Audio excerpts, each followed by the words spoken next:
I'm Dr. Lindsay Doe, clinical sexologist and host of this Sex Curious show, Sexplanations. Today I'm going to answer a very popular question. How do I eat ass? Eating ass, also known as tossing the salad, rimming, cleaning the kitchen, playing the rusty trombone, analingus, and culo sex is actually pretty simple. Step 1, ask your partner if you can. Any interest in me licking your asshole the next time I go down on you? How would you feel if I made out with your butt while you masturbate? Have you ever had a rim job? Step 2, once you have consent, it's time to get ready. Avoid giving anything bad to their asshole and getting anything bad from their asshole. Here are the infections that can go from mouth to anus and anus to mouth. Herpes. If you have herpes on your mouth, aka cold sores, you can pass it to your partner's asshole even if you don't have an outbreak. And if they have herpes on their asshole, outbreak or not, they can transmit herpes to your face. Gonorrhea and chlamydia, 2 infections which can be tested for and treated easily. HIV.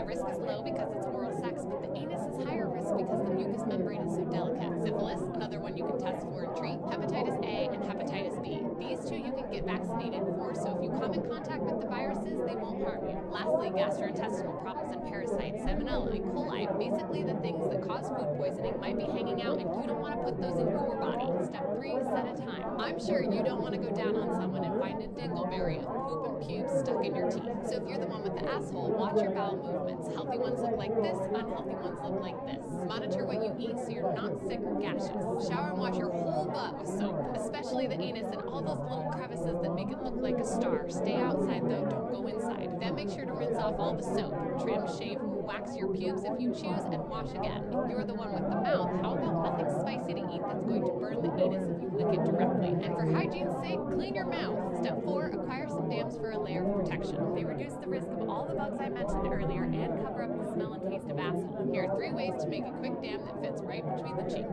Condom. Make sure it isn't expired. Carefully remove the wrapper, unroll it about an inch, cut off the tip so it becomes a ring, then cut the ring open and unroll the condom into a dam. Glove. Remove the pinky, ring, and middle fingers, then cut the glove open along the pinky side. Now you have a dam with finger holes for the anus and or vagina if there is one. And non-microwavable cling wrap. Step 5, with all preparation in place, play. Play with all sorts of body parts, kiss, massage, whatever it takes to get all riled up before. Step 6, when you lightly blow on the asshole, the blowing will not only light up this sensitive spot, it will waft the smell toward you so you can evaluate whether or not you want to proceed. If everything is a green light, move on to step 7, add lube and put a dam in place. Add enough lube to keep things soft, but not so much that the anus thinks it's leaking. I'm not opposed to saliva and direct mouth to anus contact, but there are so many benefits to using a dam. This is strawberry flavored, but with any dam, your mouth is feces free to explore other areas during and after analingus. Sexually transmitted infections are so much less of a worry, and your partner feeling self-conscious about their butthole being a butthole, that's all covered up.